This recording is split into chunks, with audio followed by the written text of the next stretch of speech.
Hey guys, Derek here. We are back with another show reaction. This is a good one. This is season 1, episode 1 of The Mandalorian. This is the pilot episode. Now, if you've been keeping up with the channel, you know I am super hyped for this show. I love Star Wars. I love Star Wars so much. Even when everyone else hated the new ones and hated the prequels, I loved them all. I thought it was awesome and incredible. I grew up playing Jedi in the backyard with my neighbor. We would play Star Wars video games. I am unabashedly a Star Wars fanboy, and I think I always will be. I just love it. And so when it was announced that they were making a live action show in the Star Wars universe, I was understandably hyped. And then to find out that it's about a Mandalorian bounty hunter, even more hyped. Because maybe an unpopular opinion, I don't like the character Boba Fett. I think Boba Fett's a garbage character. He gets this credit of being so cool, and it's really only because he looked cool. He had a cool design, but he said maybe 2 lines in the original trilogy, and he died super easily. I know they've done some work to try and make him cooler in some of the comics, but in the movies, he's dumb. He sucks. Jango Fett, they made Jango Fett kind of cool. To try and be like, oh, this is what he comes from, this is what he could do. And so Jango Fett was alright, but he got killed by Mace Windu pretty easily. But this, Pedro Pascal playing a Mandalorian bounty hunter, just from the trailers, you can tell this dude's absolutely BA. Not someone to mess with. And he looks like a way cooler character than both Jango and Boba Fett combined. So, this is going to be so cool. I've been waiting for this show to come out for so long. And it's here. Do you guys get how cool this is? That they're making live action Star Wars shows that aren't going to suck. The Clone Wars, awesome. I love the Clone Wars. I love Rebels, but those are animated. I love those shows, and I like the style they chose to go with for those shows. But there's something about live action shows that are just better in some respects, not all respects. I'm just pumped. This show and the Marvel shows that'll be coming. This is making Disney Plus, it's just elevating it so much. I mean, Disney Plus was already going to be great because you have all these classic shows that you watched when you were a kid and on Saturday afternoons, and now they're back, and you can watch them all the time now, like Gargoyles. Heck yeah. But no, this show is, to start Disney Plus off, I don't think they could have started with on a higher note than just right out of the gate Star Wars show. So I'm hyped. Before we jump into the episode, if you want to see the full-length reaction to this episode, go down to Patreon. You can see that there. Please make sure to leave a like on this video. It helps me know what shows you want to see more of, and what you enjoy seeing. And if you want to see more of my reactions for this show, as the show comes out, make sure you're subscribed so you can see those. Yeah, but otherwise, let's jump right into this flipping show, guys. Oh my gosh, I'm so excited.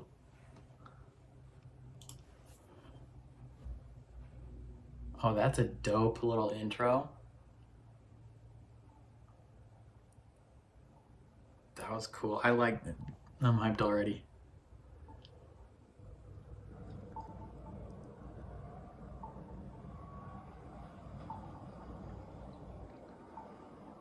He looks so good.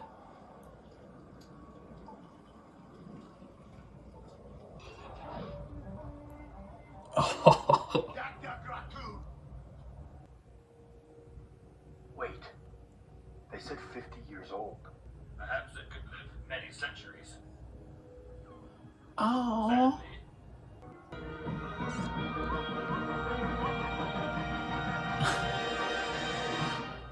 Okay, holy crap. What a pilot. I saw a gif from Rahul Kohli. He's an actor. He was in iZombie, where he watched this episode, and then he put a gif from The Force Awakens of right after Poe Dameron like saves everybody from Maz's cantina or whatever, and he's like going and he kills like 20 people, and then Finn just yells in the air, "That's one hell of a pilot!" Yeah, cue that gif for this show. That's one hell of a pilot. Holy crap. Like, they established him right away as just this super BA guy. Like, take no crap. Like, he is efficient and he is ruthless, and he, like, you try and get away and he'll mess you up. Like, at the beginning when he just that guy's trying to find ways to escape his ship, and he just like appears next to him like a horror movie. That was dope. And he just like, he doesn't talk a whole lot, so he's like the type, he just silently, he doesn't need to boast about his skills, he doesn't need to do any of that. Like, he just walks up, does the job. He walked into that bar where that dude was trying to be all tough, and him and his buddies started getting up on him. They scratched his armor, just caught the mug, just kicking the crap out of these guys. Cuts that one dude in half with the door.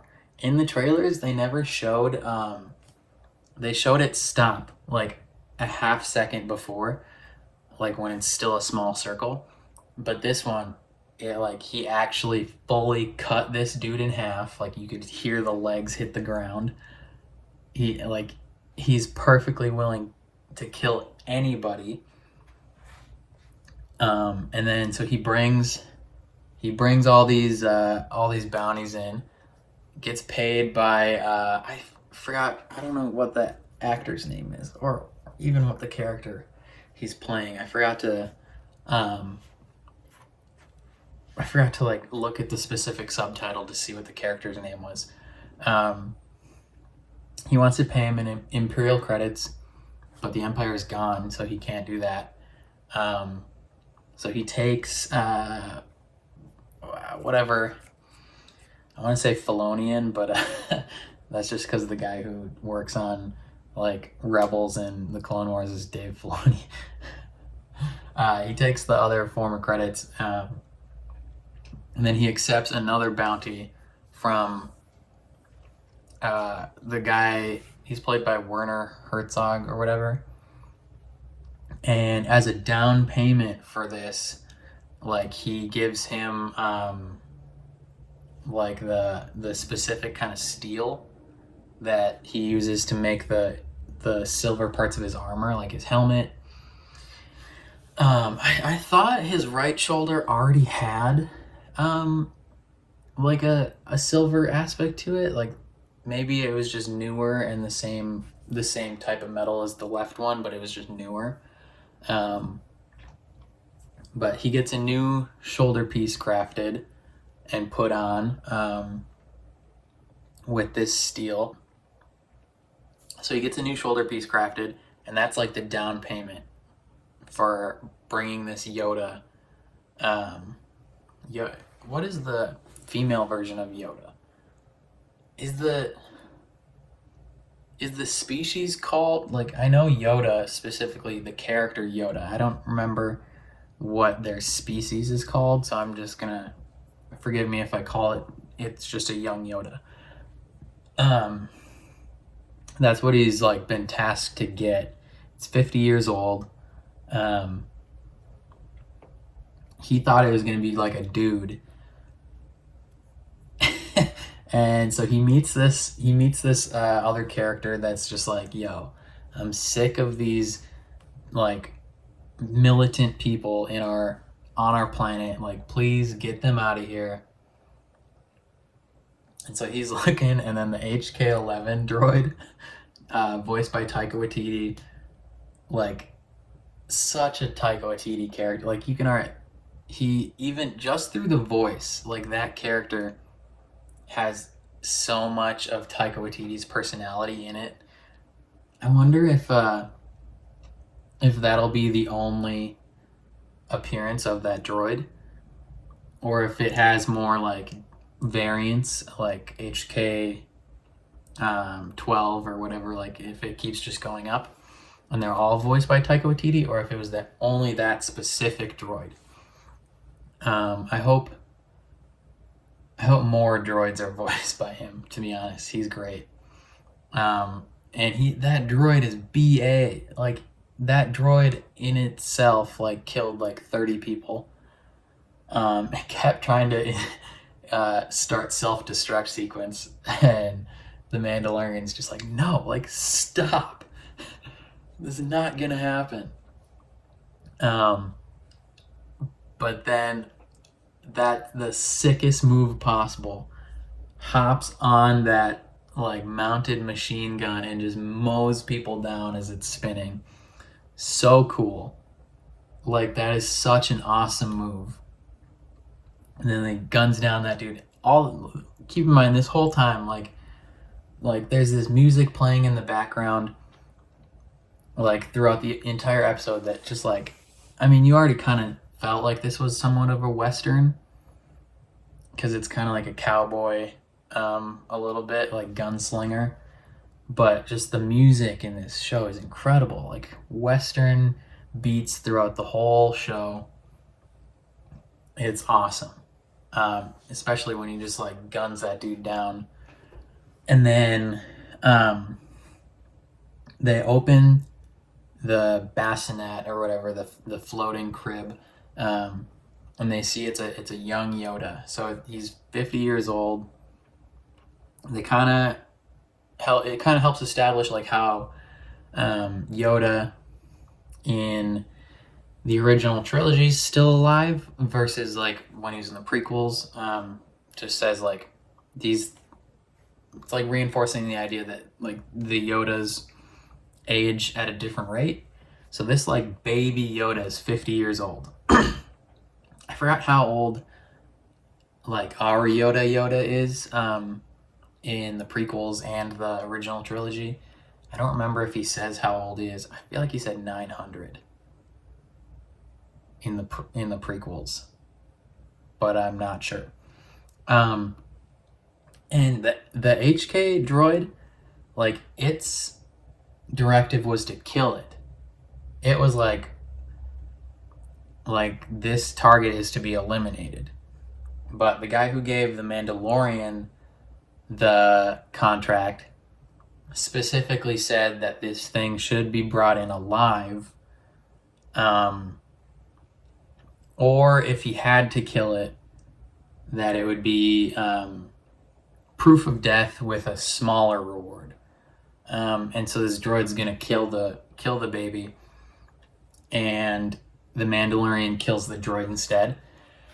And I think it's gonna have a lot to do with the flashbacks that were happening throughout. So the flashbacks that were happening throughout I assume that kid in the flashbacks was him.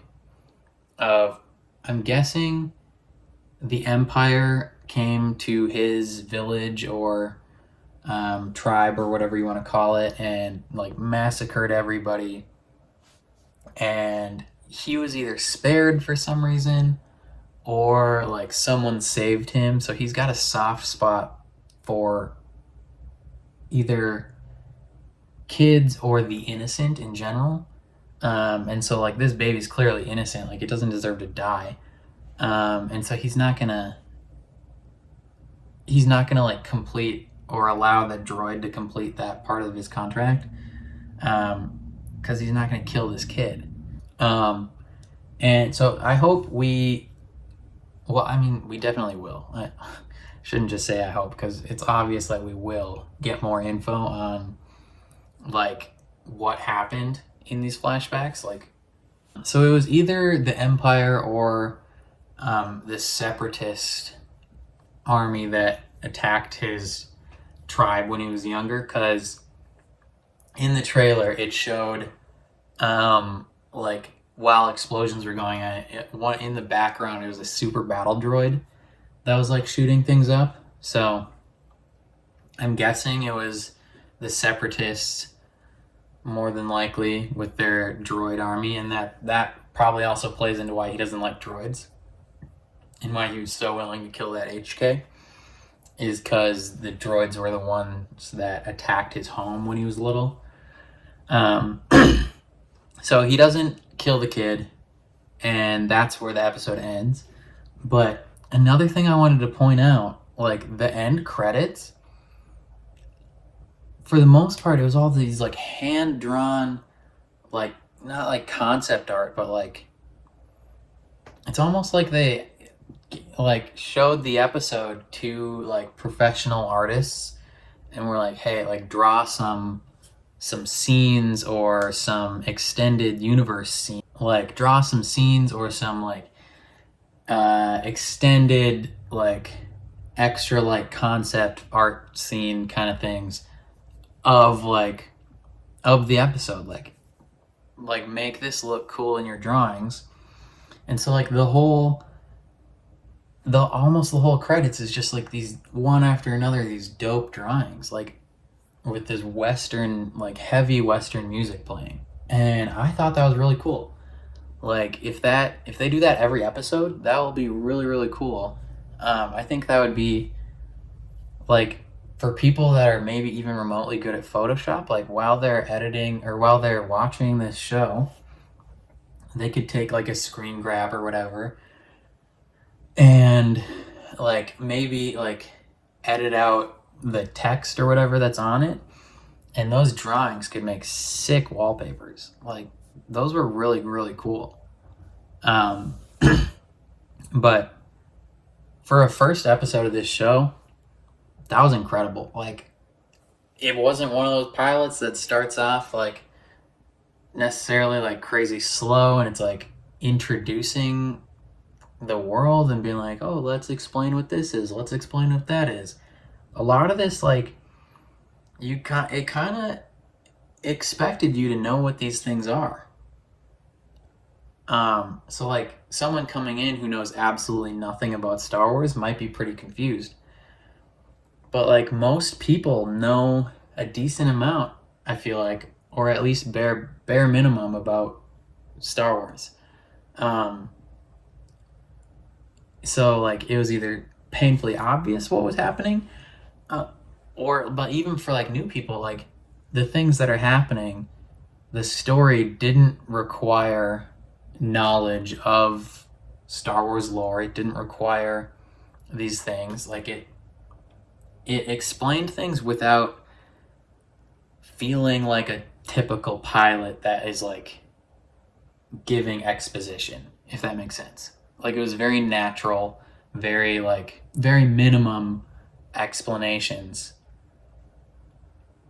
Like they didn't have to go and explain like this is the main character, this is their backstory and their motivation. Like the extent of that was shown just in like brief like millisecond flashbacks of like, you want to know more about this character, here's your flashback for like a half second. Like that's exposition, that's what you get.